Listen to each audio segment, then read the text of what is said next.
and good day. I'm Jean Lawler, and I'm your host of the Roads to Resolution, Closure, Certainty podcast. It's a pleasure to be with you here today. As a mediator, I'm honored to be invited into other people's lives for a few hours. Like all of our lives shaped by the many roads that have brought us to our today, roads leading to the unexpected, and to roads holding the promise of tomorrow. Um, so, that said, how do your roads lead to working as a mediator, transitioning from a law practice to a mediation practice, switching gears, so to speak? I thought today I would just talk about the practicalities of setting up your office.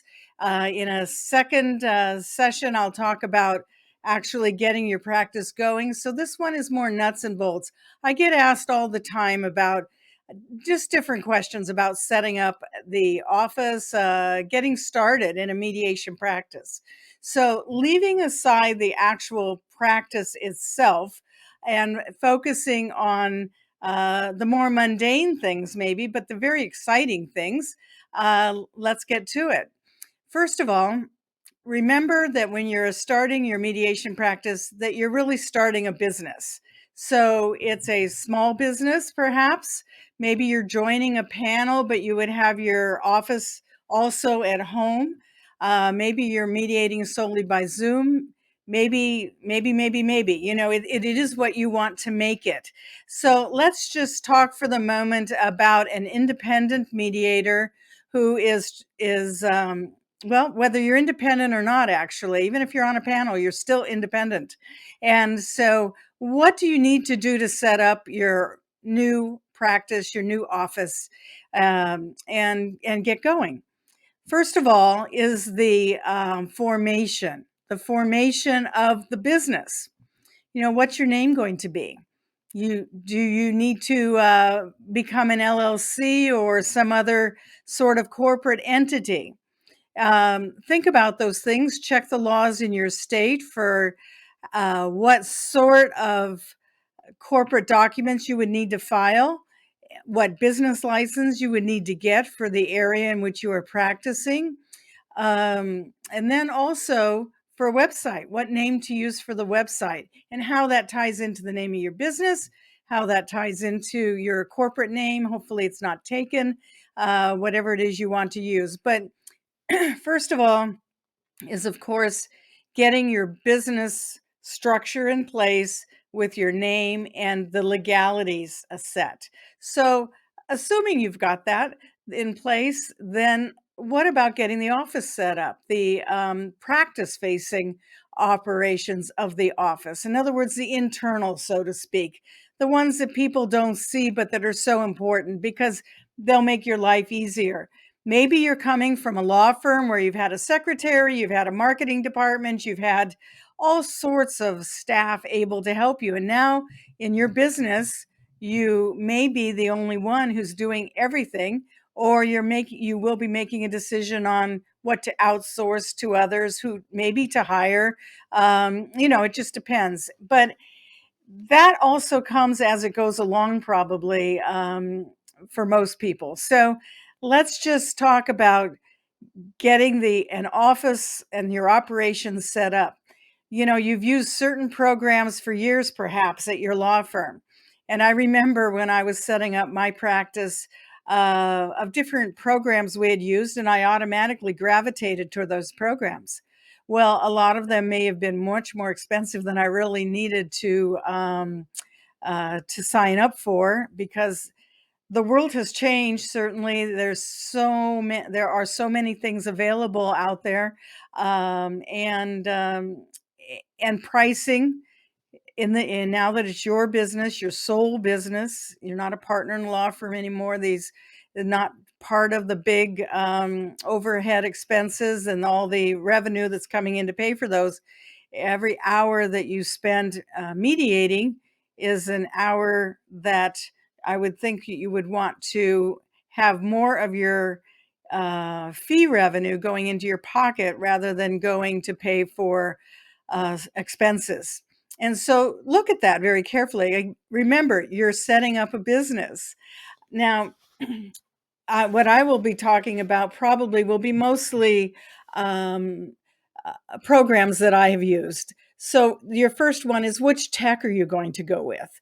Microsoft 365 with Office, Outlook, Word, PowerPoint, Excel, OneDrive. Those are what I went with, and I find them invaluable. I find most businesses, most law firms anyway, use those. Others go with the Google suite of apps and things. But whatever it is that you choose to go with, pick something that you're familiar with, make it life easy on yourself. So like I said, for me, it was Microsoft. And and then with Outlook, for example, with my email, I got that set up so that I have the encryption, and I also have it HIPAA protected, so that if I do receive briefs, for example, that might include medical reports, things like that, private information, that I do have that as being compliant. OneDrive is what I use to store briefs and documents in while the matter is active, and then whatever other public documents might be there.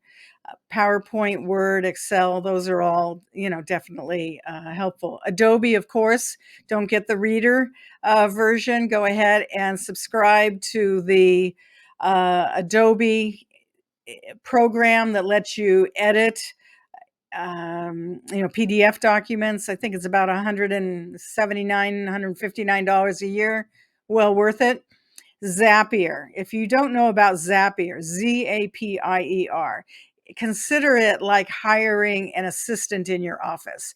It is it's an app that lets you automate different functions. Now, Microsoft Office has that as well, but definitely look at Zapier to see if that might fit your needs. I did, and I used it so that when I had what I called an intake form filled out internally, that then I would get an email. Zapier would set up a calendar slip for me. It would set up the internal file folder, and then I had email language acknowledgement letters, acknowledgement emails automated so that they would come into my email immediately. And then I could use those to modify however I wanted and send them on. So that is fantastic. And it's, I think, less than $200 a year also. In terms of that, you should have some sort of a database where you're entering your information about the matters that you will be handling. Generally, I enter and input information about the type of matter, the lawyers, the date of the mediation, afterwards, if it's settled or not, things like that. And I couldn't find like a case management program, essentially, that you'd be used to in a law firm. I could not find one of those when I was in practice or when I was starting my practice. And so I created my own, essentially. There are wonderful ones available now. More people have gotten into that, I guess, to create them. But I used Wufoo, that's WUFOO, which is a SurveyMonkey company, set up my own questionnaire, which really is an intake form. And then I did hire somebody who would enter the information into the intake form. That in turn then went to the Zapier, to the Zaps. That then created all those calendar slips, et cetera, et cetera. And then I could always sort, I could look for information, I could run conflict checks. So that was and it is a very easy type of way to do it that is very functional and is lower cost. There are, of course, plenty of programs, case management programs out there. They include some of them, everything but the kitchen sink. I just wanted simplicity. For case management programs today, I would suggest maybe look at ADR Notable. There's something else called Fourth Party that is just getting going, which is very nice and simple. And of course, there are many of the big ones that law firms would use that you could modify. But these others are meant for mediators or arbitrators, people in the dispute resolution industry. And so Anyway, moving along, you need some place to keep your financial records. QuickBooks is what I personally use. I went with the desktop version because it was a lot less expensive than the online version. You buy it once and it can last for 3 years before you have to update it, but the online version is tremendous as well. So something like that. Um, One thing that I would point out, if you are using Outlook, when you do an email, when you open an email to send, to draft an email, if you go to insert, there's something called Quick Parts, and you can create templates in Quick Parts. Save your wording of your acknowledgement emails, of your Zoom things, maybe if you're doing that, your billing, anything like that. And so I've got all of these saved with different categories in Quick Parts. And when I need to send out a particular type of letter or email that I've already saved the style of, I just go to Quick Parts and I click that, and voila, there it is. You'll definitely need an online calendar. Whether you choose to make it available to the public or not, that of course is a choice for you. But Squarespace, for example, if you choose Squarespace for your website, they actually have email campaigns and the Acuity calendaring all available and built in. I do think that you should also get a VPN.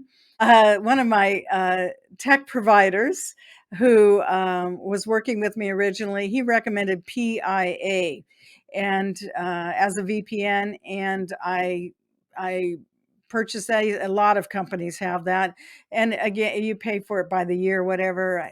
It's well less than $100 a year, if I remember correctly. But I use that if I'm in a hotel. I mean, you could use it in your office, anywhere where there could be a danger of not having proper security and protection on what you're doing.